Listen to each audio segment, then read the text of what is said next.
Welcome everyone. I'm Dr. Deirdre Pickrell. I'm the Dean of Student Success for Yorkville University and Toronto Film School. And on behalf of the whole Student Success team, I'm very pleased to welcome you to today's Ask an Expert session. As you know, if you've been here before, each week at this time, we're very proud to host community experts on a wide range of topics, all focused on supporting our students during their studies and beyond.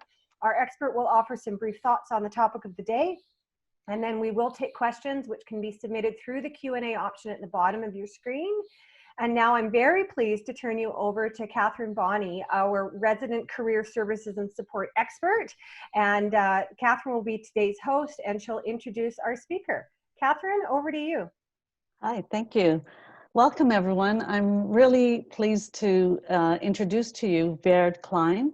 Vered is with us today to talk about from student, work life, and making a successful transition. So no matter where you are in your studies right now, you're gonna walk away with valuable tips, I'm sure. So Vered Klein is the principal recruitment consultant at Vered Klein Recruitment Consultants. She is an expert in recruitment and experienced consultant in architecture and design. She has spent the past 2 decades understanding the practice of her clients and nurturing talent in the industry. Her reputation continues to stem from an in-depth knowledge and a passion for the industry, as well as her ability to usher in talented professionals. As a trusted advisor, Vered and her consulting agency actively contribute to the success of internationally recognized firms, understanding their teams and offering additional talent. So thank you, Vered. We are excited to have you here today, and I'm gonna hand it over to you. Thank you so much. I hope everybody can hear me. Yeah? So thank you for the introduction. I'm happy to be here and I'm happy to share some information. And I think the topic that we chose to talk about today is something that has come up quite a bit with employers. So just to kind of add a little bit to the background that Catherine had provided, I work with architecture and interior design firms to help them find the best talent for their team. So obviously at the same time, I work with professionals in the industry to help them develop in their career. And a challenge that's come up quite a bit over the years is how to transition from being a student to being a successful employee. And there's a difference. It's, being successful at school is not exactly like being successful at work. So what we'll do today is we'll cover a few tips, a few things to think about as hopefully soon the graduates here will start your careers. And I think these tips apply for any industry, not just for the architecture industry. So I know some of you are studying interior design, others are studying business or counseling, and I think this really applies to any job. So the first point I want to make is about mindset. So starting a new position, my suggestion is to have the mindset of the first 3 months really being more like a working interview. Your first 3 months, you're still being evaluated, you're still being considered whether you're a good fit for the job. Typically it's the first 3-month probationary period. So really come in every day with the intention of doing your best, with the intention of showing your employer that you are really the best person for the job. So, arrive early, stay late, do your best, take initiative, show that you care, look around and see what your team members are doing. How are they behaving? Ask for help and ask to see what's the culture like, and try to really fit in all respects. So I guess the point is, don't assume that if you got the job, that's it. You landed the job, it's yours, and you're good to go. So that's kind of, just getting your mindset right. The other suggestion is to really ask lots of questions. Be ready to ask questions. When you're at school, you have your professors, your uh, teachers. When they assign an assignment to you, you're probably getting a lot of information, and you're also getting a lot of information about what it would be like to do this successfully. So at a work environment, that's not always the case. And you have to take the responsibility to ask questions. So if you're given a task, you're not sure, maybe you have a number of tasks to take care of, a number of projects, and now you have these conflicting priorities. It's really your responsibility to take it up to your employer or supervisor and say, I wasn't very clear on what you were asking me to do. Is this what you meant? So you're coming in really showing them that you want to do well, that you want to be successful, that you want to do the job well, and that's why you're asking the questions. And like I said, obviously at work, sometimes you won't get as much information as you do at school. So again, rather than saying, well, I wasn't really given all this information, what should I do? It's your responsibility now to take the initiative and ask for that information. The third tip relates really well to our question, our second tip, and that's about feedback. So I know at school you're getting lots of feedback. Every assignment, every test, every project gets a mark, right? You got an A or a B. You have remarks on how you can do better. You have, like I said, a success criteria. You're getting, whether it's positive or negative, you're getting lots and lots of feedback. At work, obviously, that's not going to be the case, because the person that's hiring you, your supervisor, your employer, they have their own goals, their own job to take care of. And they assume that, you will do your best. Sometimes you don't know if they feel like you're doing well or not. Maybe they won't provide you with as clearly defined success criteria or feedback as you did get in school. So again, it's your responsibility to be prepared to ask for feedback. So this could be on a specific, maybe you're doing something for the first time, and you're asked as you're doing this project, am I on the right track? Is this what you were expecting? You can also ask for feedback in a more general way, maybe a month into your new job, to say, even if your employer hasn't provided you with feedback or booked a time with you to let you know how you were doing, you take the initiative and say, I've been here for a month. I like it. I feel like I'm doing well. What do you think? Is there anything I can improve on? Is there anything I'm doing well so far on? And at the same time, be prepared that if you get any constructive criticism, to take that in and be ready to try to improve on those items as a positive note. So you've got, obviously doing your best every single day and looking at this as a working interview. Taking initiative, basically asking questions and asking for feedback, is taking initiative and taking responsibility for communication, taking responsibility for your success. The fourth tip that I wanted to talk about is teamwork. So I know you do a lot of teamwork. I know, especially in the design industry and design school, and I'm sure in other degrees, other streams of education at Yorkville, I'm sure you do a lot of teamwork. At work, it's even more so significant, because as a company, you have to do well together. If the company doesn't do well, obviously your job is in jeopardy too. So being collaborative, um, looking around and seeing, is there a coworker that's struggling to meet their deadline? Maybe there's a new process and you notice that someone's not, kind of adjusting to it well, and it's easy for you. Offer help. Offer to say, oh, I see that you have a deadline, and I see you're kind of working away at your desk. Is there anything I can do to help you? And as a junior starting your new position, a lot of your work will be to support others on their projects.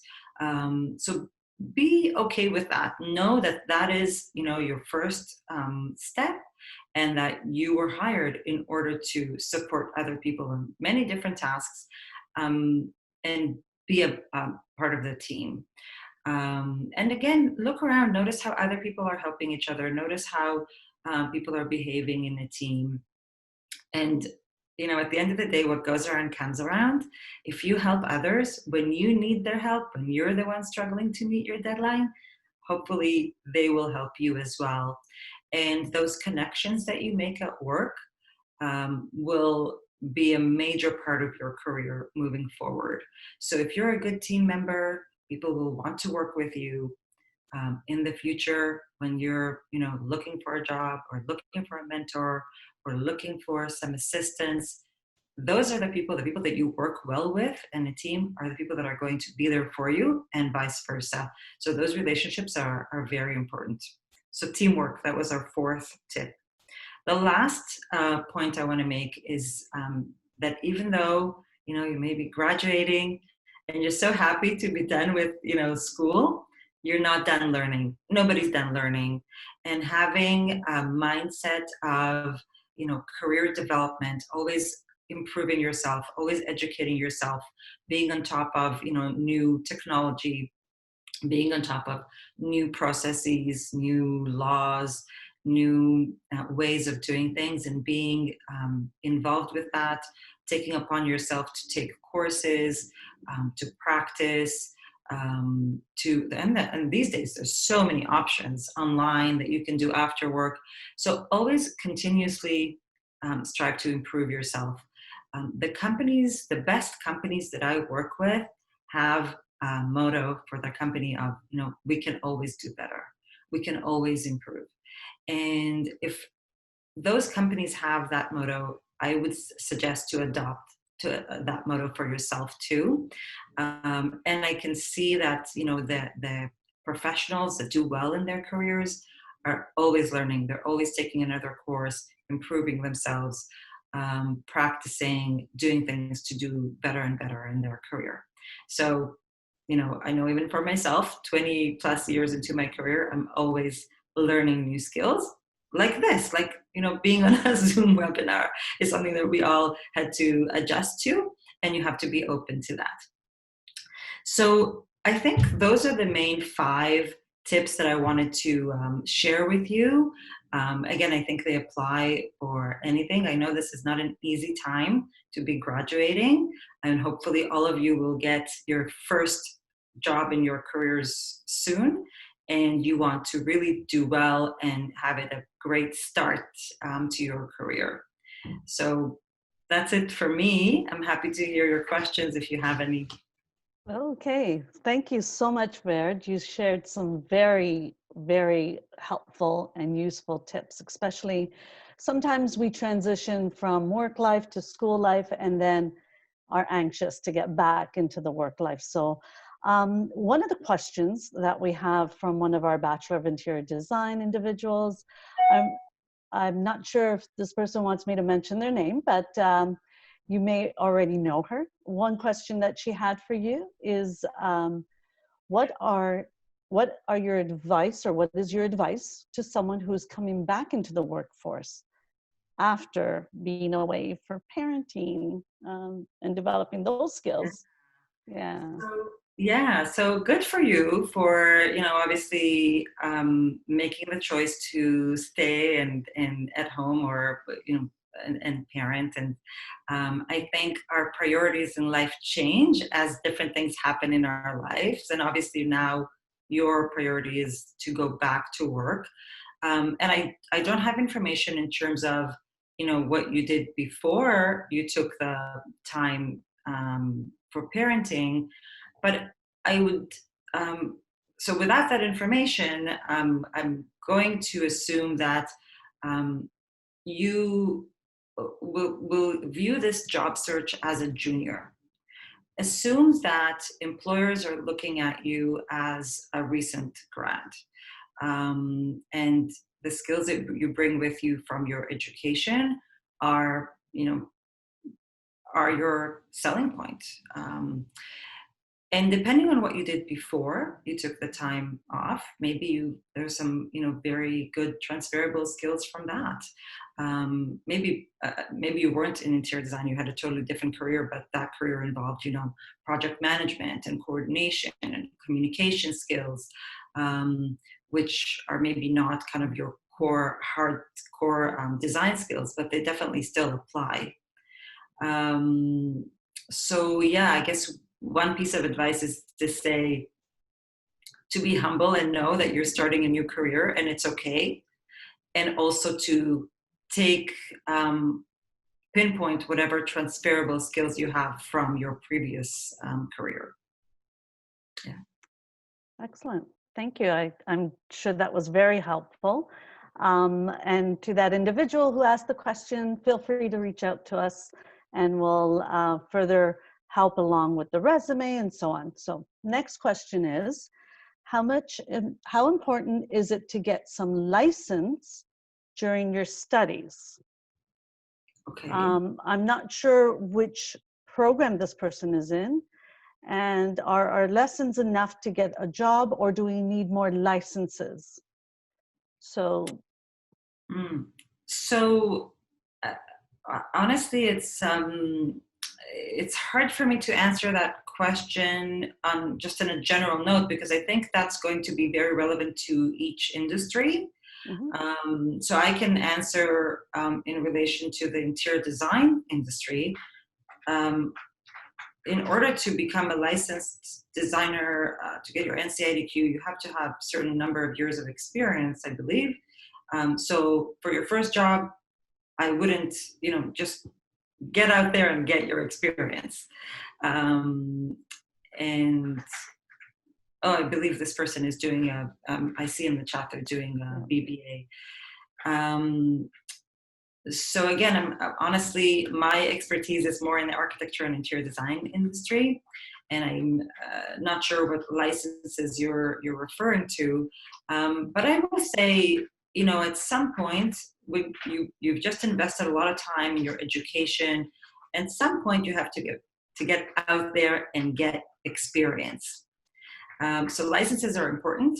If you can do both at the same time, get work experience and start working on your license, then that would be amazing. But I wouldn't kind of put off getting work experience to do more studying. I think, at some point you have to get out there and get your experience. Okay, thank you. So the next question I have is, or one of our participants has, how can a student manage work and study time? Any quick tips on that? Studying. Manage work time and study time. At the same time? Mm-hmm. Time management, right? You might have to wake up earlier and manage your time and make sure, have a schedule. If you're studying right now, you might be working online and studying online, right? So there's no clear separation of, okay, I'm going to work now and I'm going to school now, which means you have to be even more, become even better at time management. What I would do is set a schedule. Every morning, I know that from 9 to 12, I'm working, I need to do my work, and then from 12 to 2, I'm studying, and then I do this, right? Whatever works for you. Maybe you work out in the morning, and then you do what you need to do. But yeah, if you're doing both online right now, set your own schedule so that you know what you need to do. You're not kind of always thinking, well, what do I need to do now? I have all these kind of priorities. And if you're working at work, and studying online, which is, I guess, everybody's studying online right now, then, again, I would say just set a schedule that works around your work schedule and be very diligent with your time management. Excellent. Okay, next question, because we're sort of running out of time. So Okay. some of you I've answered privately, so please connect with me for further clarification on certain things. How is the job outlook for the interior design industry, and what is the trend? Yeah, that's the obvious question right now. So Very as good you question. can imagine, and from March until now, huge drop in the job market everywhere, any industry. I can say that in the last couple of weeks, I've seen some improvement, some ramping up, and some design firms are busy enough to be hiring. So that's an improvement, and fingers crossed we see it coming back. Before COVID, it was the busiest time in employment in interior design. So I really hope it ramps up again. Okay. So Vered, another question is, in your opinion and experience, how well does the GPA correlate with career success? Is experience or GPA more important in the long run? In the long run, experience. In the long run, I'm going to say experience, because a few years into your career, your education is going to kind of drop to the bottom of your resume. Right now, it's at the top of your resume. It's your biggest achievement that's related to your industry, right? You just completed your degree. And so the GPA right now, if you're being hired for your first job ever out of school, your GPA is important, right? Because it's your proof that you're a good student, that you get it, you're a hard worker. As you gain more and more experience, the importance of your GPA is going to be less relevant, because employers will want to see what you've actually done. Okay. Next question. How do we make a choice about what profession we want to have when we are interested in everything that has to do with the film industry? I'm currently learning script writing, stuck on too many choices. Wow, that's a big one. That's a big one. Yeah.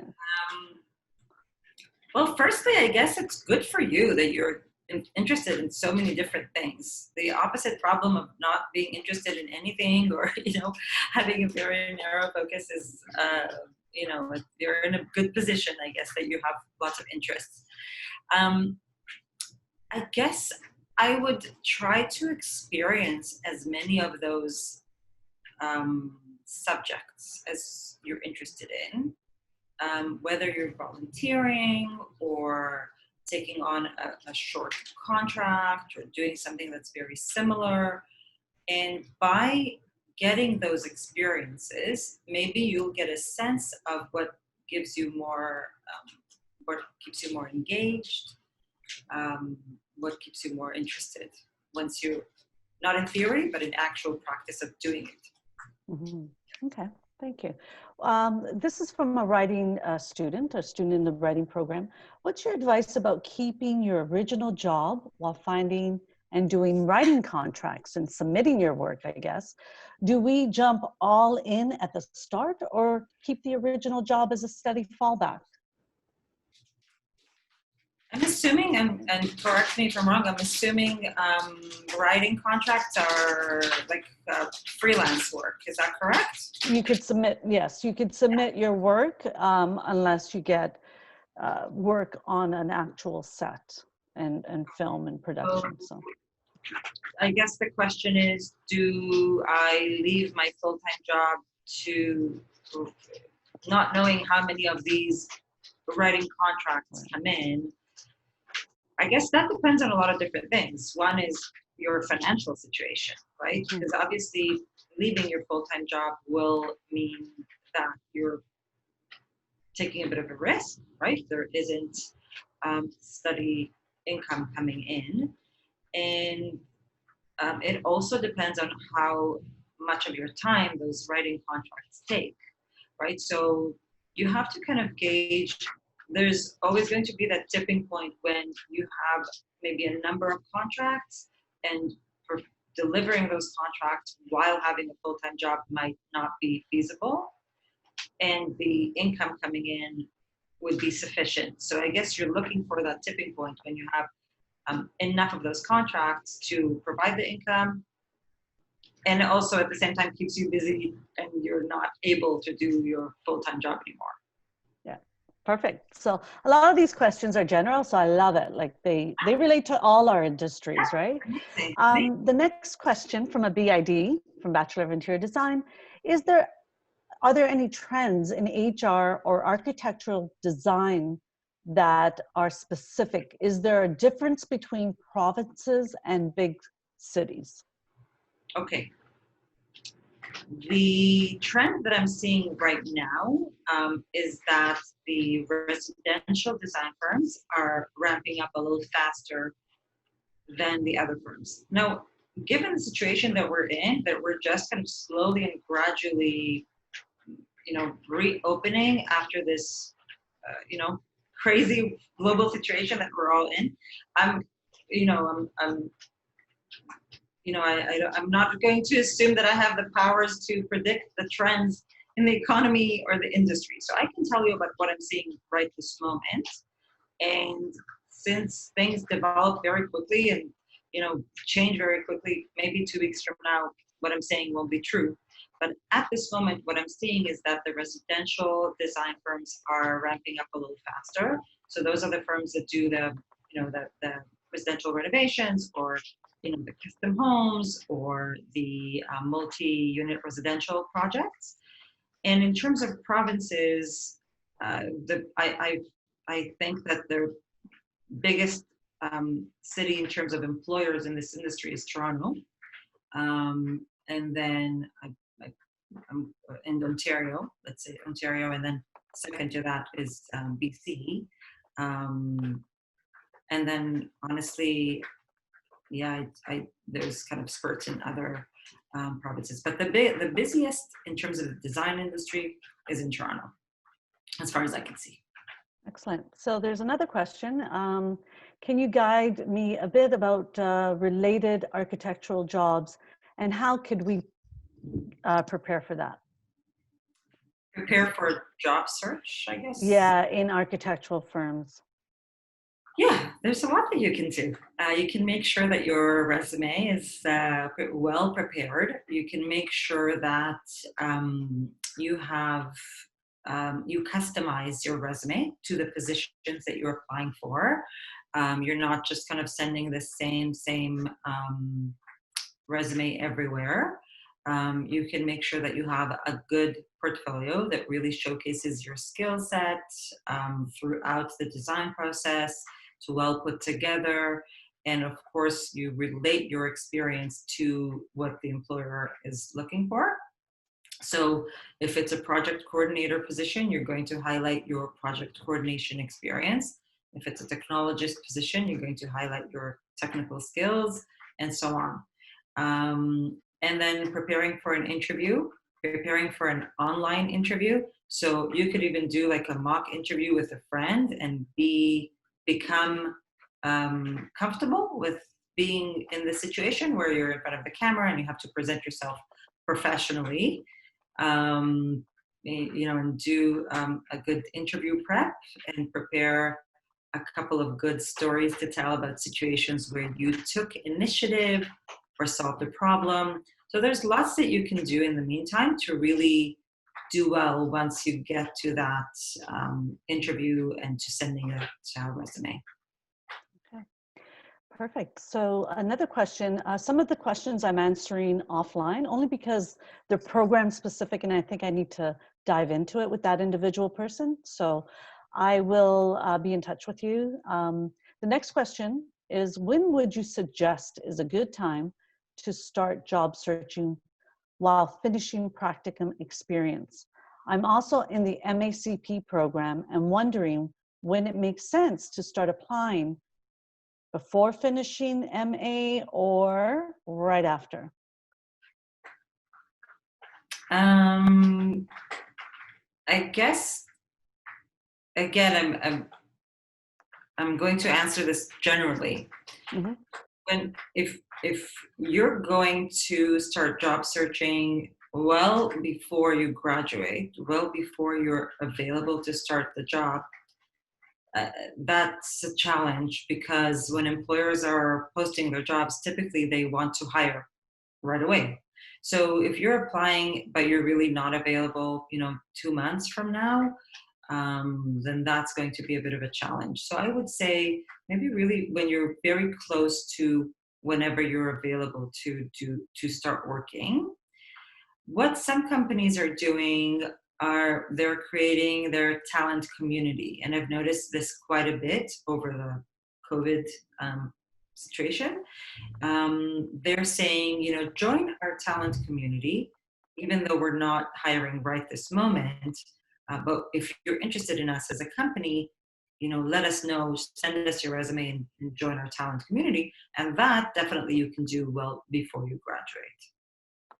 Okay, perfect. Now, next question is from, and this is probably going to be the last question because I'm responding to some of the students offline. I'm in the BID program and changing to a new career after a decade in communications and arts.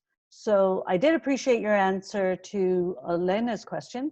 In relation to additional skills and competitive advantage for job searching, do you think it would be beneficial to complete a LEED Green Associate certification or other certifications like this, example, well building, prior to graduating rather than doing it shortly after graduating?